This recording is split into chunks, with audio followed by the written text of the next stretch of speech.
le deuxième enseignement maintenant,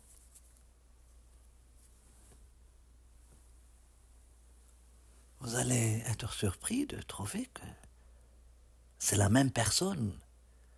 Ça vient à travers la même personne. C'est toujours Abu Abdurrahman, Abdullah ibn Omar ibn al-Khattab. Donc les deux enseignements qui nous donnent cette définition dérogatoire, qui dérogue de toutes les définitions qu'on trouve dans le Coran et dans les autres enseignements prophétiques du terme islam,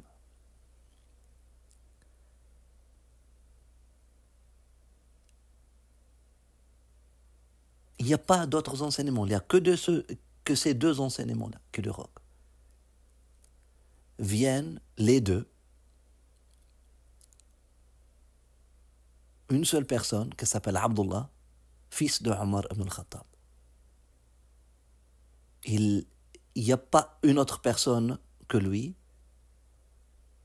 qui a dit que j'ai entendu ça de Omar ibn al-Khattab. Il n'y a pas un autre compagnon qu'Omar ibn al-Khattab qui a donné cet enseignement-là, non plus. Et puis, pardonnez-moi, je ne suis pas ici en train de dire que non, il n'y a pas de pèlerinage, il n'y a pas de zakat, il n'y a pas de jeûne, il n'y a pas de 5 prières par jour dans les enseignements prophétiques ou dans les recommandations prophétiques ou dans les exercices spirituels, de développement spirituel que le prophète est venu enseigner à l'humanité, par commande divine. Non, je ne sais pas ça. Je ne suis pas en train de remettre en cause ces exercices-là, au contraire. En tout cas, ce n'est pas le sujet de ma discussion. Et le sujet de ma discussion ici, c'est vraiment la définition de l'islam. Moi, je trouve ça perturbant qu'on délaisse toutes les définitions qu'on trouve dans vraiment plus que 40 versets. Je vais prendre le temps dans une autre séance et aller à travers tous les versets dans le Coran, là où le terme islam, où la racine salama, le terme islam et le terme arabe, islam, est mentionné. De même pour iman et de même pour ihsan aussi. Et les autres enseignements prophétiques qui parlent de qui est musulman et qui est mu'min et qui est muhsin. Et c'est perturbant de délaisser tous ces enseignements-là qui vont tous dans le sens universel, réalité spirituelle, que l'islam c'est une réalité spirituelle universelle, et pour prendre une définition qui nous vient à travers un seul homme, une seule personne, qui est la prise d'une seule personne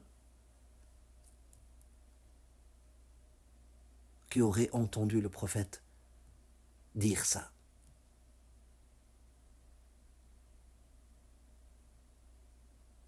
Et là, ce n'est pas une invitation à rentrer dans le doute sans contrôle, ni une invitation à des réactions sentimentalistes et émotionnalistes. Il n'y a pas de secret en dehors de la vérité. Ah, tu doutes d'Omar al-Khattab. Je ne doute pas d'Omar al-Khattab. Moi, je ne le connais pas, Omar al-Khattab. Je ne doute pas de lui. C'est le compagnon, le deuxième calife de l'islam, etc. Bismillah. Tout mon amour et tout mon respect pour tous les amis de Dieu, tous les compagnons du prophète, sallallahu alayhi wa sallam. Mais ici, je ne suis pas en train de douter de « Ah, s'il a dit, c'est-à-dire c'est la vérité, c'est l'a entendu. » Et moi, je dis, non, pour apprendre notre religion, surtout pour faire de quelque chose la base fondamentale de qu'est-ce que est notre spiritualité, notre religion, ça prend plus qu'une seule personne qui aurait écouté un enseignement du prophète, excusez-moi. Même si cette personne-là est la personne la plus crédible au monde. Elle aurait pu paraphraser la chose, elle aurait pu faire... Elle aurait pu oublier un terme ou quelque chose comme ça. Il ne s'agit pas d'une pratique ou comment faire un exercice ou un rituel bien déterminé. Ça, ce n'est pas un problème. Je peux prendre ça d'une seule personne qui aurait crédible, qui aurait vu ou entendu le prophète dire ça ou faire ça. Mais nous parlons ici de la définition même de qui nous sommes.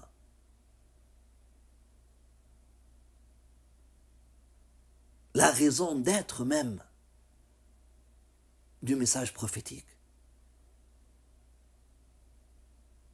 C'est fondamental quand même. De venir dire l'islam c'est ça. Voilà c'est quoi l'islam. Alors que le Coran me dit l'islam c'est l'harmonie. C'est être en harmonie et en paix avec le divin, avec le tout et un, et avec le cosmos, et avec son frère humain.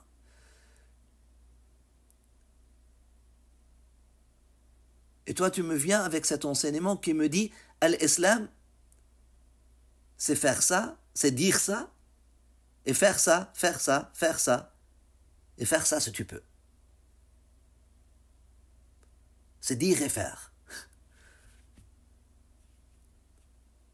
L'iman dans le Coran et dans les autres enseignements prophétiques parle d'une réalité de la foi, la réalité d'être, la réalité d'un cœur perméable, ouvert, réceptif.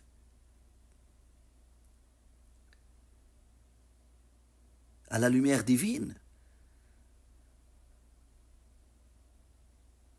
Et là, tu me dis que ça devient des croyances. L'iman, c'est croire en 1, 2, 3, 4, 5, 6. Croire.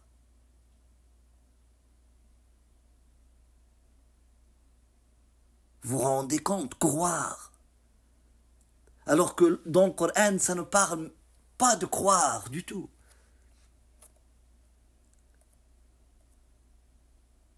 Il y a la dimension de faire confiance. Mais ce n'est pas croire. Ce n'est pas la même chose. Faire confiance, je te fais confiance. Pourquoi je te fais confiance? Parce que je t'ai vu, parce que je te reconnais. La confiance, ce n'est pas quelque chose d'aveugle. Amanu, c'est-à-dire des personnes qui ont appris à faire confiance à Dieu, au prophète. Mais plus que ça, cette confiance a donné une ouverture. Ils ont fleuri dans la réceptivité de la vérité. Remplacer ça par croire à 1, 2, 3, 4, 5, 6. Excusez-moi, quand même.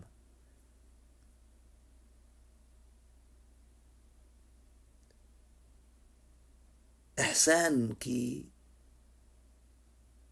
normalement veut dire On le trouve dans le Coran, c'est juste faire le bien. Faire le bien. Faire ce qui est bien. Et s'abstenir de ce qui est mal. Faire ce qui est bien universel. C'est pas bien, entre guillemets.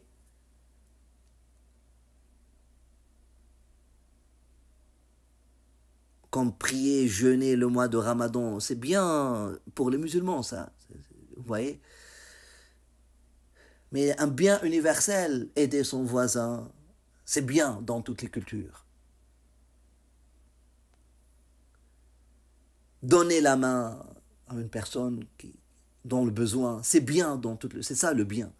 Al-Muhsin, c'est cette personne. Et traduire ça d'une façon que les soufis prennent après et de façon pour créer un élitisme, une hiérarchie. Donc il y a les musulmans, après ça il y a les croyants, au-dessus d'eux, après ça il y a les muhsinoun. En tout cas, c'est perturbant d'utiliser une seule narration qui contredit, au moins dans son apparence, le reste. Et ne pas prendre le reste. Hein.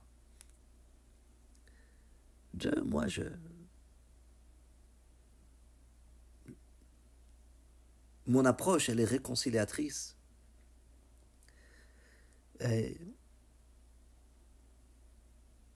je ne jette pas quelque chose tant que il y a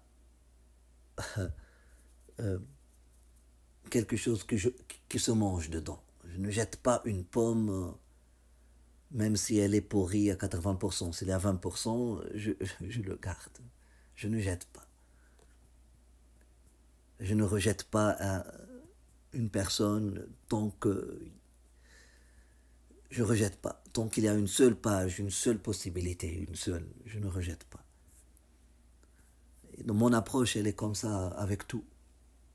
Donc, je ne rejette pas un enseignement prophétique et je ne fais pas la différence ici entre qu'est-ce qui est reporté ou rapporté authentique ou moins authentique, parce que qui a dit que ça c'est plus authentique que ça? C'est une méthode scientifique très très très relative qui peut être critiquée et qui est appelée à évoluer elle-même. C'est une méthode qui n'est pas à 100% rationnelle, une méthode qui est très sentimentale, je dirais, une méthode qui fait de quelques noms, quelques prénoms intouchables, indiscutables. Hein? Donc ce n'est pas scientifique.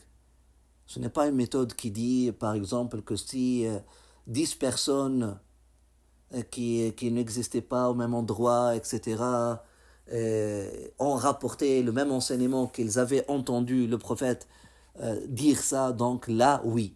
Hein? Non, il y a d'autres choses. Si c'était que ça, oui, elle serait vraiment... Elle aura une autorité scientifique, une meilleure crédibilité. Mais la méthode, elle est très discutable, hein, scientifiquement parlant. Et elle a été discutée. Et c'est pour ça que ça évolue. Et c'est pour ça qu'il y a des savants de cette tradition-là, de cette science-là, hein, qui continuent de discuter ces choses-là, en tout cas. Moi, même si on m'apporte un enseignement prophétique rapporté très daïf, rapporté vraiment... Il y a une faible chance que le prophète l'aurait dit. Je lui donne une chance, je lui donne une opportunité. J'essaie de le lire à la lumière et de voir. C'est ça. C'est pour ça que je vous dis, j'ai une approche réconciliatrice. Donc, si je prends par exemple Buni al-Islam ala khams, qui est, que je dirais qui est moins problématique que le fameux hadith de Jibril, qui est moins problématique. Parce que ça dit, l'islam est bâti sur 5 choses. Donc ça ne dit pas 5 piliers, il a dit sur 5 choses. Dans la traduction, ils ont dit piliers. Et là, est devenu les 5 piliers de l'islam. Mais il dit sur 5 choses. Voilà.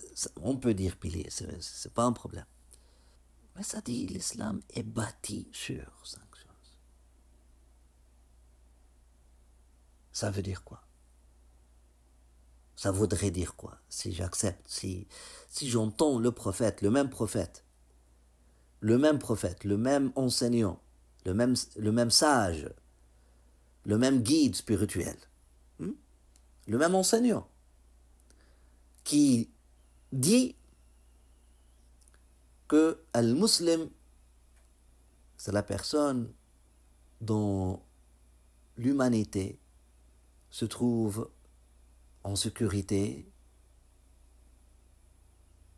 en sa compagnie.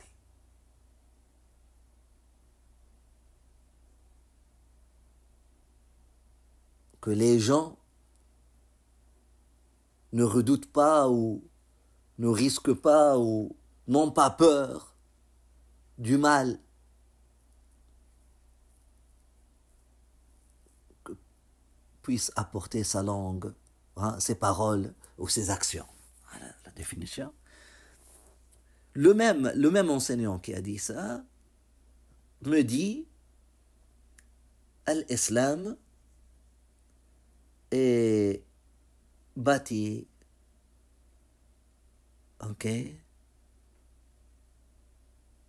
sur 5 choses. 5 exercices bien déterminés. Une proclamation et 4 actions.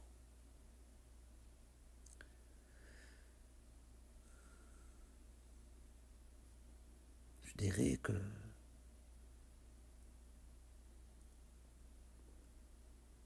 cette proclamation et ces actions seraient des exercices de développement personnel et spirituel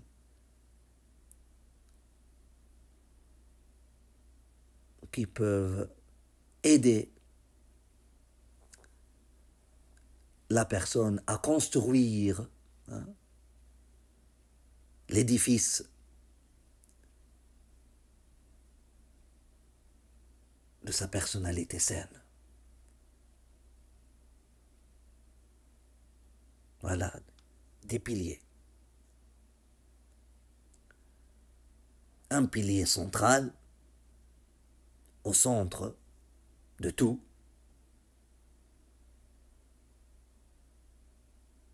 c'est voir, c'est pas juste dire, c'est voir que Dieu est un et que Mohammed est son prophète. Et d'ailleurs, dans une narration, ça dit, c'est voir que Dieu est un. Shahadatu an la ilaha illallah. De ce même enseignement, il n'y a pas wa anna Muhammadan Rasulullah. Je ne suis pas en train de dire que Muhammad n'est pas Rasulullah. Je suis en train de dire que Muhammad Rasulullah est venu pour que les gens voient Dieu.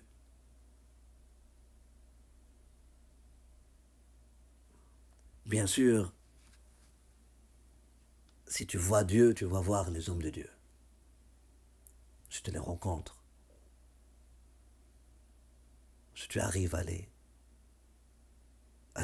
voir, si tu as une opportunité pour pouvoir les apprécier. Vraiment. Donc ça va de soi. Ashhadu anna Muhammadan Rasulullah. Donc, je vois et je témoigne. Donc ce n'est pas juste une parole,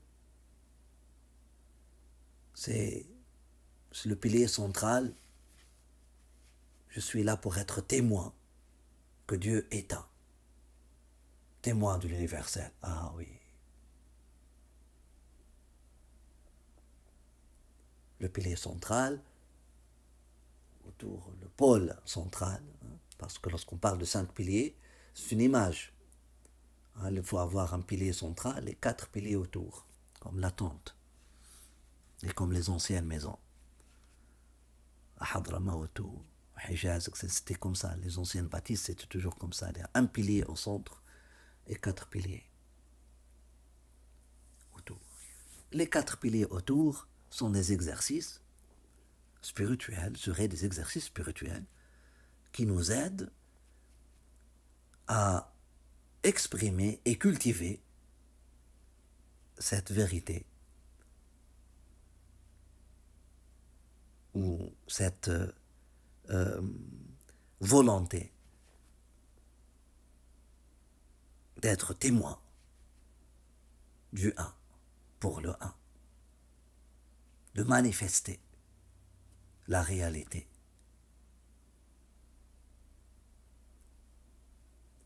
du un, de la voir, de la manifester, et de permettre aux autres de la voir. Des exercices.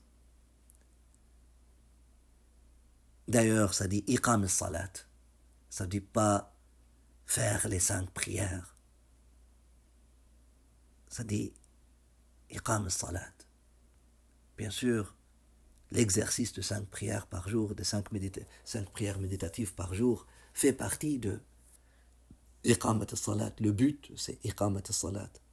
Iqamat al-salat, ça veut dire maintenir une bonne connexion avec Dieu. Établir une connexion, maintenir une connexion avec Dieu. Et avec les autres. Littéralement.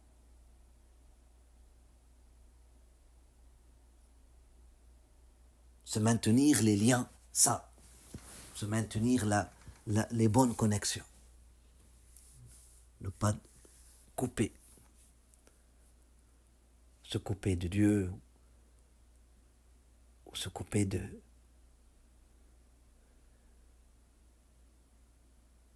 du bien et des gens du bien.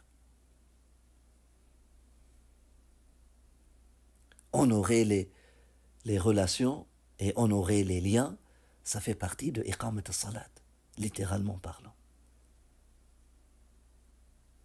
Là, ça se réconcilie. Maintenant, et bien sûr, et les exercices, les rituels de 5 prières par jour, ça fait partie aussi de iqamat al-salat. Effectivement, ça aide à arriver au but de iqamat al-salat parce que 5 prières par jour, c'est... Je reviens 5 fois à nourrir mon lien avec le divin. Donc, si je prie pour du vrai, mais c'est pas juste avec le divin, c'est avec le cosmos tout entier. Les 5 prières, les 5 méditations par jour, c'est pas juste un lien avec Dieu, c'est un lien avec c'est un lien avec le soleil, c'est un lien avec le jour, c'est un lien avec la lune, c'est un lien avec le lever de soleil, avec le coucher de soleil, c'est un lien avec la lumière, c'est un lien avec... Lorsqu'on dit un lien avec le soleil, c'est un lien avec tous les êtres vivants. Tout le cosmos. Vous voyez? Donc là, prendre sa place, comme on a dit tout à l'heure. Ita zakat. Zakat, ce n'est pas que l'institution qu'on qu'on appelle l'institution de la charité, l'institution légale de la charité, donner le 1/10 ou le 1 sur 50 ou quelque chose comme ça, un pourcentage de ces économies annuelles aux pauvres. Ce n'est pas ça.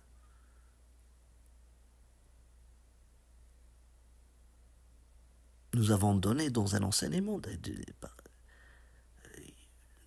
2016, lorsqu'on parle du sens profond des piliers de l'islam, déjà que la zakat, ça vient d'une vérité spirituelle qu'on cherche à cultiver à travers.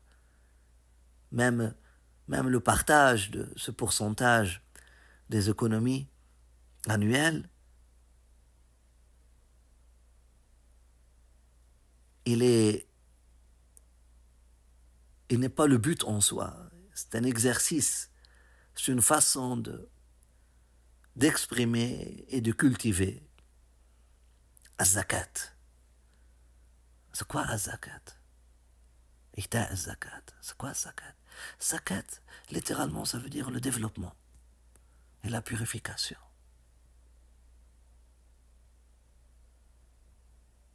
Se purifier pour grandir. Se purifier pour grandir et faire grandir. Se purifier pour se développer et faire développer.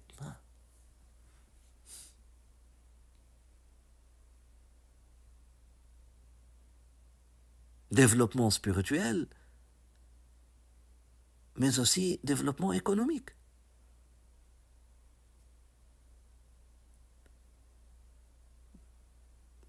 Parce que le partage de ce pourcentage des économies annuelles, ça va faire, ça va aider les autres à se développer, à grandir. Ça va faire tourner. L'argent, ça va faire développer l'économie. D'où le nom choisi par l'intelligence prophétique az-zakat, l'intelligence divine, az-zakat. Ok, bon, ça va. On comprend maintenant. Maintenir le lien sain, la connexion avec le divin et avec l'humain. L'autre, c'est vouloir grandir et faire grandir. Chercher à se débarrasser de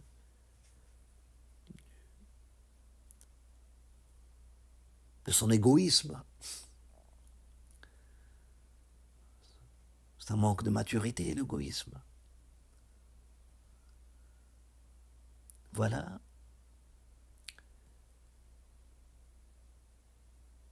Pureté. Troisième exercice. As-sawm.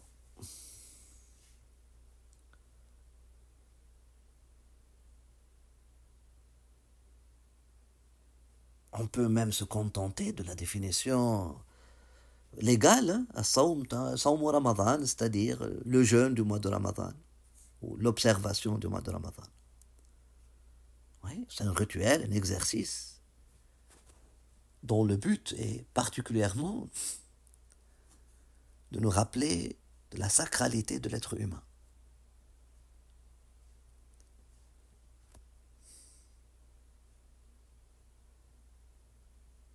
Et nous rappeler à être plus patient, plus persévérant dans les relations, dans les liens, plus patient avec les autres, ne pas répondre, même si nous sommes provoqués. Voilà, somme. Ce n'est pas juste ne pas manger, ne pas boire pour quelques heures. Ok? C'est un exercice qui nous aide énormément à développer et grandir dans cette observation du tout et un. dans ce témoignage pour le tout est un, et que nous sommes tous un. Ah, maintenant vient le pèlerinage, encore plus spectaculaire comme effet. Que cet exercice puisse avoir sur l'impact que cet exercice puisse avoir sur les humains, s'il est bien observé, bien sûr. Je suis d'avis que ce n'est plus possible aujourd'hui. C'est devenu désuète, caduque comme exercice aujourd'hui, parce que ça n'aide pas. À mon avis, ça n'aide pas. Ça n'aide plus. Mais bon, ça c'est une autre question, entre parenthèses. C'est pas le but. Mais on parle du Hajj, moi, à l'époque du prophète. Imaginez, ou juste il y a juste 100 ans, le Hajj, lorsque les êtres humains vont de toutes les régions, de toutes les couleurs, les riches comme les pauvres, logent aux mêmes endroits, mangent et partagent la même nourriture et vivent les mêmes conditions. C'est pas comme aujourd'hui, 5 étoiles et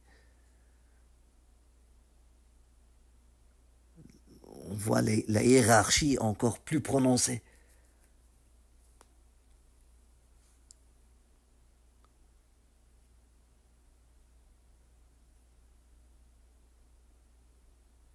Et la discrimination entre les riches et les pauvres, encore plus prononcée. Mais non, le Hajj tel qu'il était pratiqué avant, riche comme pauvre, mêmes habits, même logement, même conditions, partagent la même nourriture et mangent dans le même plat.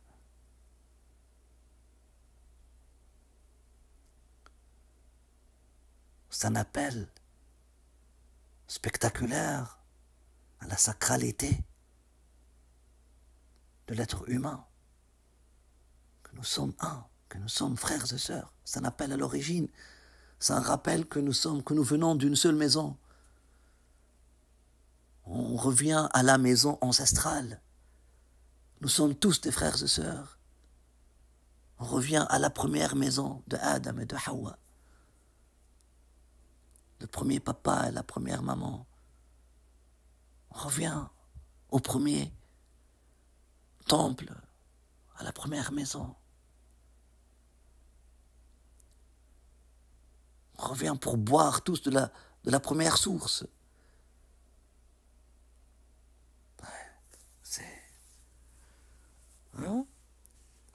J'ai vu une personne qui m'a dit, je suis allé au Hajj, j'ai appris la sacralité qu'a cette umma de la ilaha illallah. Je dis, t'as rien appris alors?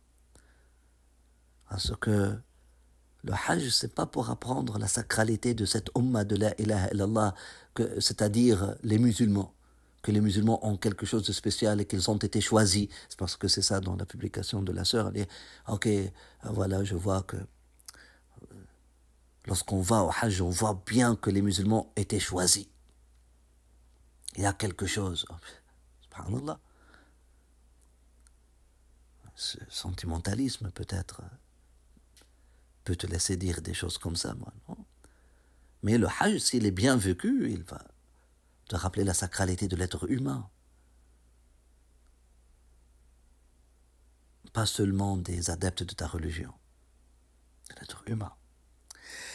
Donc, en tout cas, voilà, là je comprends, là j'ai, à travers cette analyse-là, réconciliatrice, ah oui, je comprends.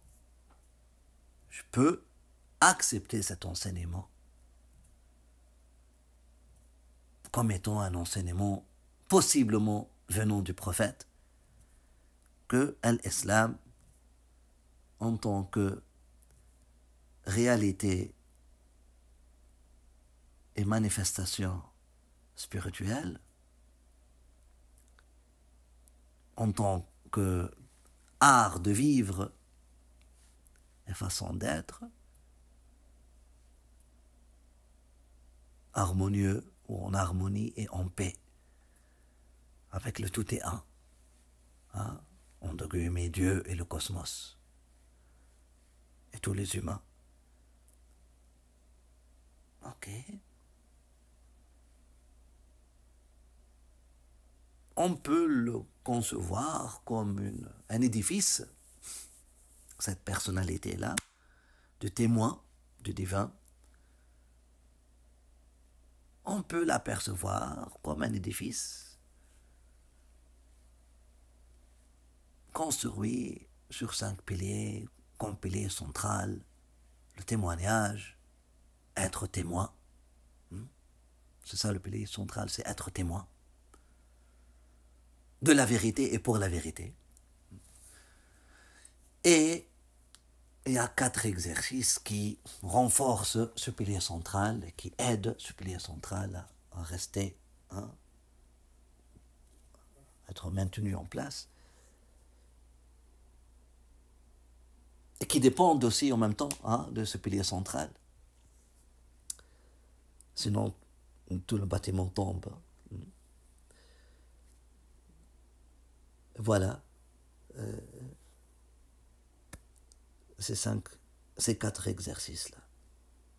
Principal. Là, oui.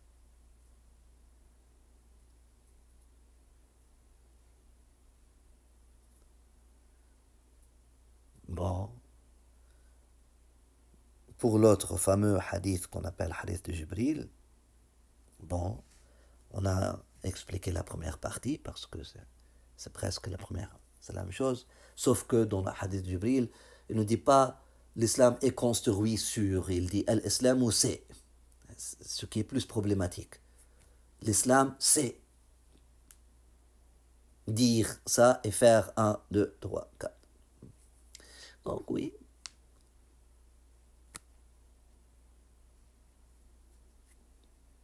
Avec mon approche réconciliatrice, je dirais que c'est de la même manière. C'est pas pour dire c'est juste ces 5 choses-là. Il n'a pas dit l'islam c'est, ce sont ces 5 choses-là. Il a dit l'islam c'est. C'est-à-dire, c'est pas de manière exhaustive, mais une énumération des possibilités. Comme lorsque je te dis aujourd'hui, l'islam c'est de ne pas tricher, hein? Le vrai islam, ou être en harmonie avec Dieu, c'est de ne pas tricher, de ne pas mentir, de ne pas voler, d'aider son voisin, de dire bonjour aux passants,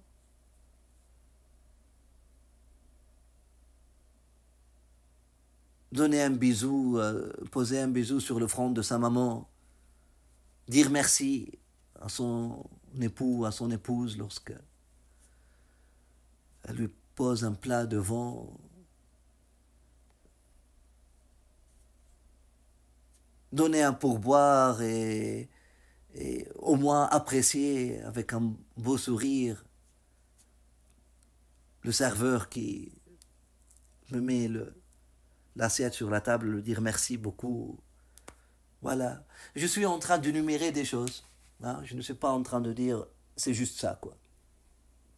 Donc c'est possible de lire l'enseignement de cette façon-là. Voilà, donc l'islam, hein, c'est d'être témoin de la réalité divine.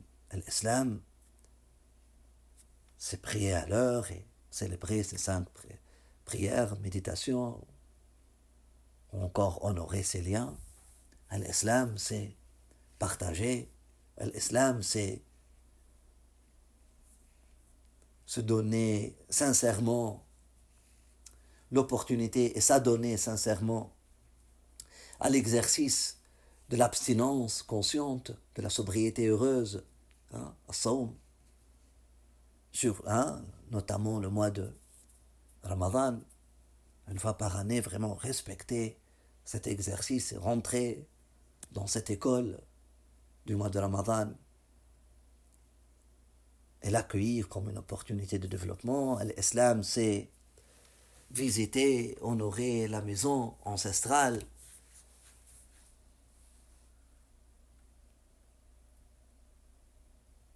avec tous les autres, ne pas chercher à se différencier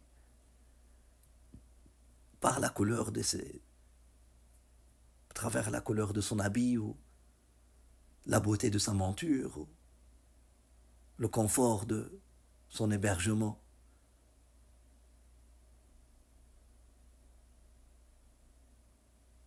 Ou la qualité de sa nourriture. Ne pas chercher à se démarquer. Le but, c'est ne pas chercher à se démarquer. Le but, c'est ne pas de se démarquer. Le but, c'est de dissoudre dans les autres. Ok, bon, ça va. Ah oui, etc., etc. Mais ce sont des exemples frappants, là. Ok, bismillah. Après, l'iman, c'est la même chose, dans les mêmes logiques. C'est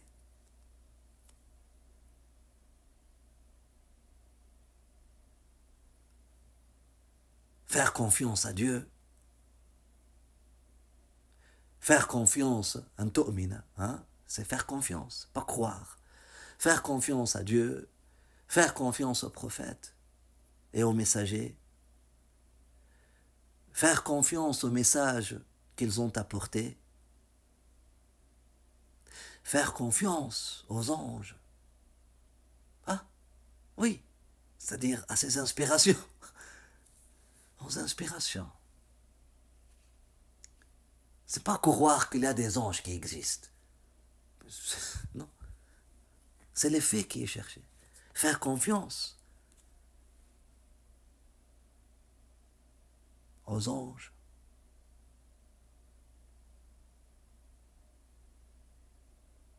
Faire confiance aux inspirations lumineuses. Faire confiance aux êtres lumineux et illuminés.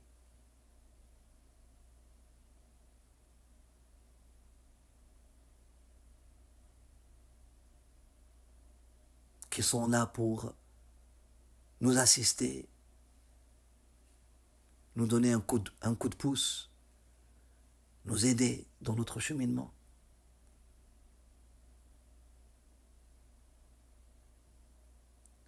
Vers la vérité et dans la vérité. Faire confiance, hein, c'est-à-dire être perméable. Hein. Lorsque je fais confiance, c'est-à-dire que je deviens plus réceptif et plus perméable, bien entendu. Faire confiance au destin, au plan divin, au temps.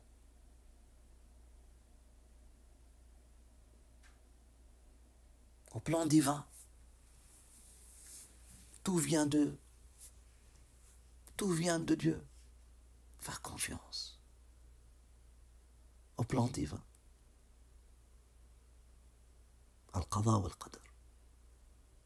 Ce que tu arrives à apprécier comme ce que tu n'arrives pas à apprécier. Ne juge pas, ne dis pas ça c'est mal.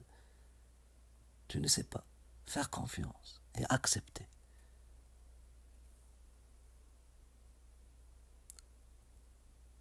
Le plan divin. Essaye de travailler avec. C'est un contexte, faire confiance au contexte. Ne pas se plaindre de son contexte. Écris ton texte. Là où tu es planté, pousse. Ah oui. Vous voyez la différence. Déjà. Et faire confiance au jour dernier. C'est pas croire au jour dernier. Faire confiance au jour dernier ou faire confiance à l'au-delà.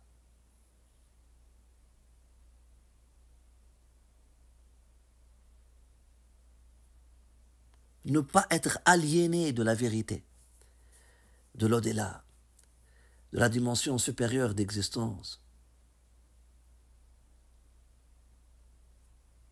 Demain, avec des majuscules, qui n'est que le présent éternel. Al-Yawm al-Akhir. Le jour qui continue toujours. Le jour du jour.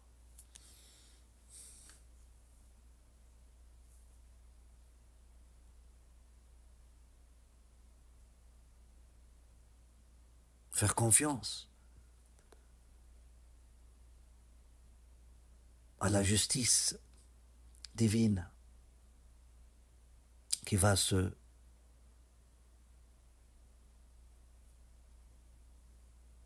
manifester.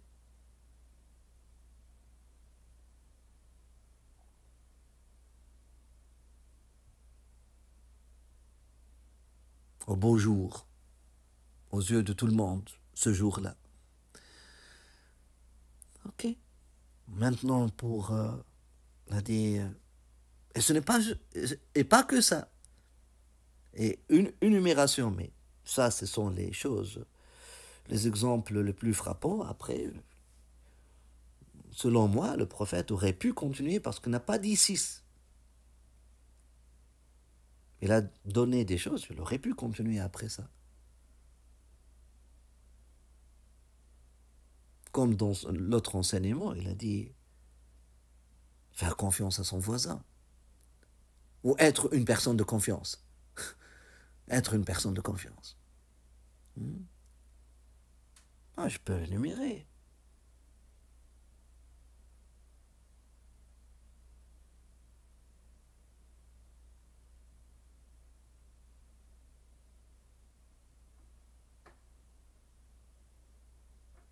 Faire confiance.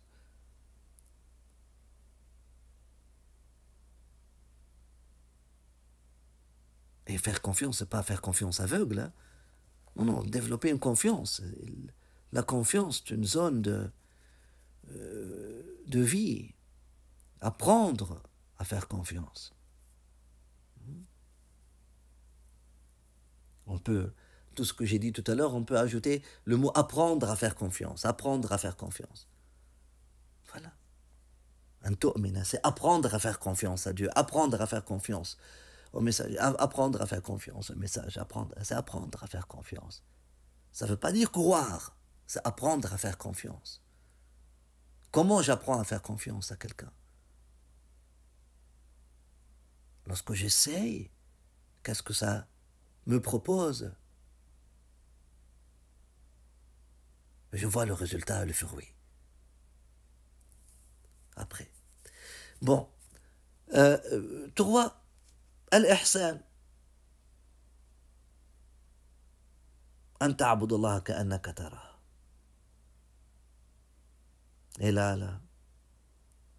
la traduction malheureuse, tu adores Allah comme si tu le vois. Et après, tu adores Allah, c'est-à-dire ta'buda, traduit, une traduction malheureuse dans une traduction malheureuse. Hein? Ta'buda traduit comme adorer, c'est-à-dire imaginer comme prier, jeûner, etc. Donc, tu pries comme si tu vois Dieu. Donc, tu dis Allahu Akbar, comme si tu vois Dieu devant toi. C'est l'anthropomorphisme, ça. Ce n'est pas...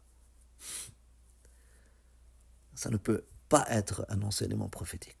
Que cela veut dire? C'est pas ça.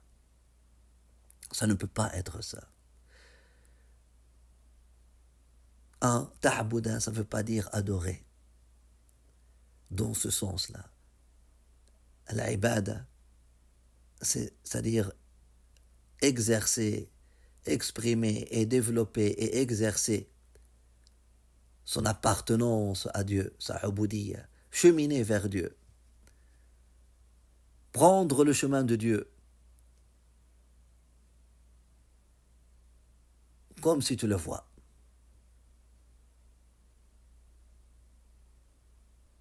Ce conseil, cette recommandation,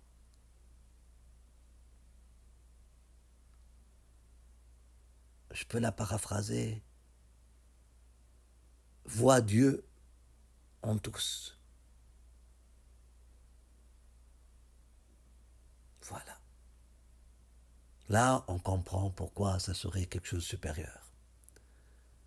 Vois Dieu en tous et dans tout. Allah. Vois le tout et un. Dans tout et chacun.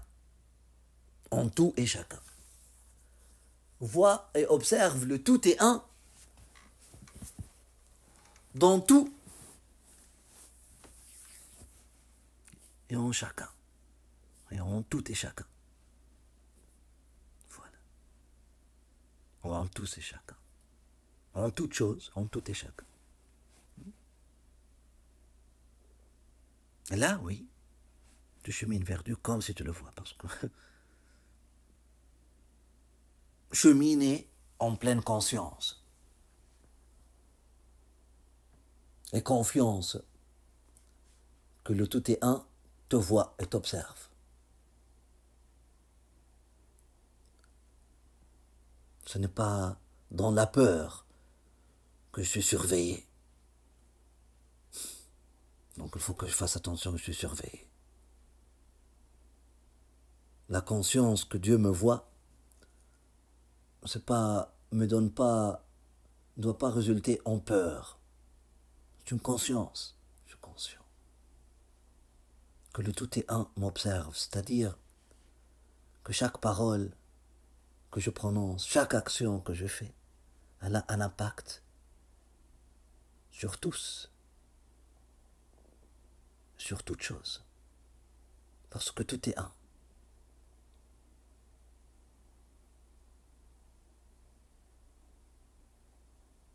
Tout est connecté, tout est interconnecté.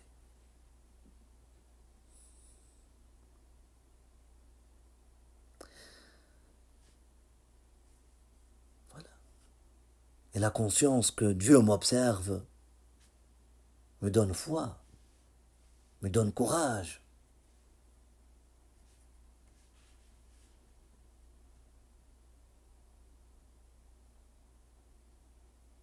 Me fait grandir en confiance et en conscience. Et en reconnaissance. Voilà comment je traduirai ces deux enseignements-là. Et là, avec cette traduction-là, je les accepterai comme des paroles possibles du prophète, du messager,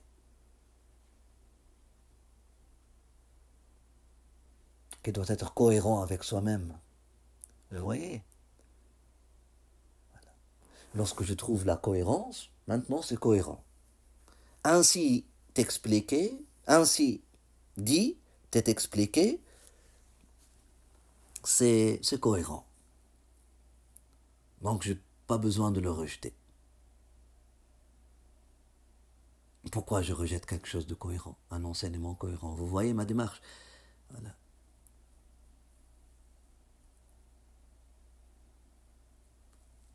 Même si, avec tout mon respect pour les savants et les techniciens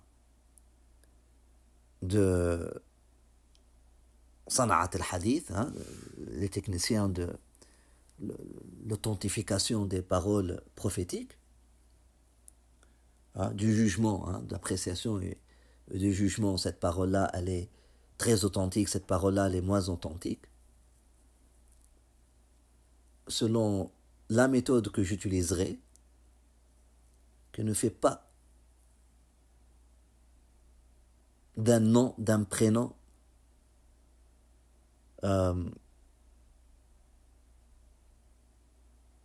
voilà, une seule personne qui aurait dit ça, c'est fini.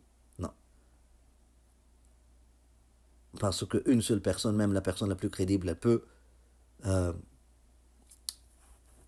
Elle peut paraphraser, elle peut dire quelque chose, on ne sait pas comment, hein, voilà.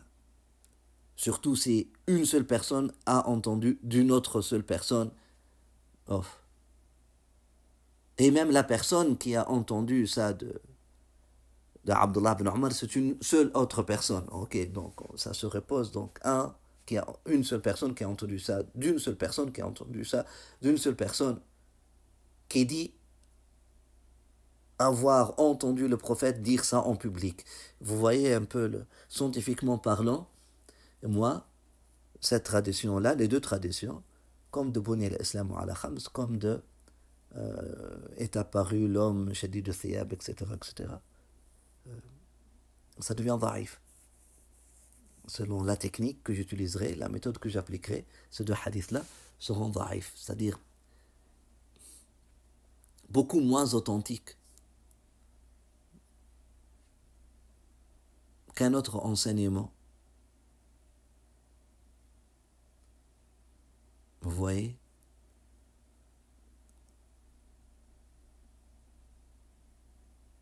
Qui serait clairement prophétique.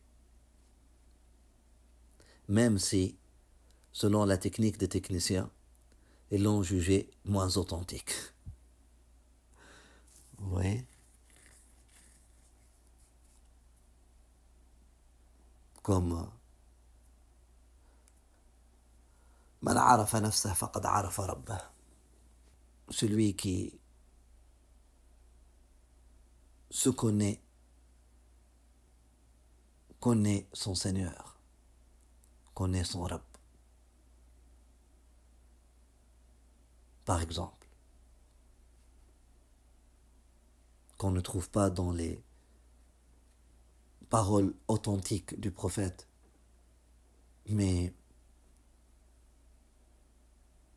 ça résonne pour moi, ça résonne, ça sonne, c'est en résonance parfaite avec la personnalité du prophète, les enseignements du prophète, le message du prophète.